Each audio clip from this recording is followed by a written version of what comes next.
राम का नाम जपने से मिलते हैं यह फायदे।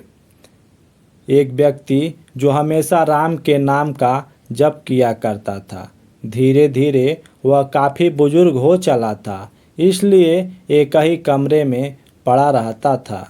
जब भी उसे शौच स्नान आदि के लिए जाना पड़ता था तो वह अपने बेटों को आवाज़ लगाता था और उसके बेटे उसे शौच स्नान आदि के लिए ले जाते थे। धीरे धीरे कुछ दिन बाद कई बार आवाज़ लगाने के बाद भी बेटे कभी कभी आते थे और कई बार तो देर रात को आते भी नहीं थे। उस दौरान गंदे बिस्तर पर ही रात बिता दिया करते थे। अब और ज़्यादा बुढ़ापा होने के कारण उन्हें कम दिखाई देने लगा था। धीरे धीरे दिन गुजरता गया, परंतु राम के नाम का जप करना नहीं छोड़ा। एक दिन की बात है, एक दिन रात को शौच जाने के लिए आवाज़ लगाई, तुरंत ही वहाँ एक व्यक्ति आता है और बड़े ही कोमल स्पर्श के साथ उनको शौच करवाकर बिस्तर पर लिटाकर चला जाता है। अब यह रोजाना का नियम हो गया था।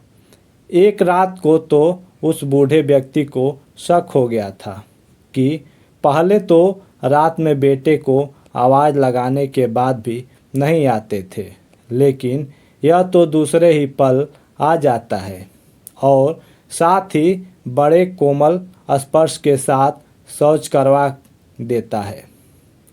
एक रात को वह बूढ़ा व्यक्ति उसका हाथ पकड़ लेता है और पूछता है, सच बता, तू कौन है? मेरे बेटे तो ऐसे नहीं हैं। तभी अचानक अंधेरे कमरे में एक अलौकिक उजाला हुआ और उस व्यक्ति रूपी भगवान ने अपना असली रूप दिखाया। तब वह बूढ़ा आदमी रोते हुए कहता है कि हे प्रभु, आप स्वयं ही मेरा सेवा करने में लगे हुए हैं। यदि आप मुझसे इतना ही प्रसन्न हैं तो मुझे मुक्ति दे दीजिए। तब प्रभु कहते हैं कि जो आप भुगत रहे हो वो आपके कर्मों का फल है और आप मेरे सच्चे भक्त हैं। हर समय मेरे ही नाम का जप किया करते हो, इसलिए मैं आपके समस्या को सच्ची भक्ति के कारण स्वयं ही कटवा रहा हूँ। बूढ़ा व्यक्ति फिर से पूछता है कि क्या मेरी समस्या आपकी कृपा से भी बड़ा है?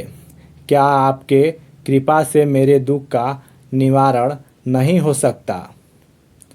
तब प्रभु बोले कि मेरी कृपा सर्वोपरि है। यह आपके दुख को काट सकती है, परंतु फिर अगले जन्म में इसी कर्मों को भुगतने के लिए आना होगा। यही प्रकृति का नियम है।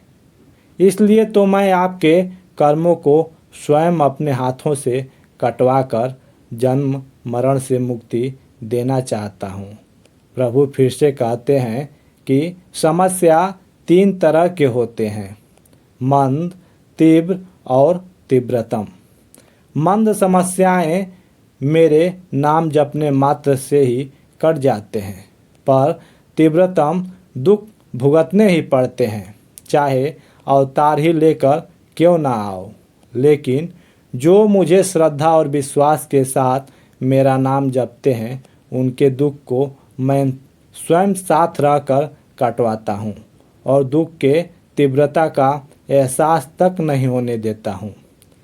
दुख पहले रचा पीछे रचा शरीर, तुलसी चिंतन क्यों करे, भजले श्री रघुबीर। कहानी अगर पसंद आए तो वीडियो को लाइक कर दीजिए। ऐसी कहानी पाने के लिए हमारे चैनल को सब्सक्राइब कर लीजिए। जय हिंद, जय भारत।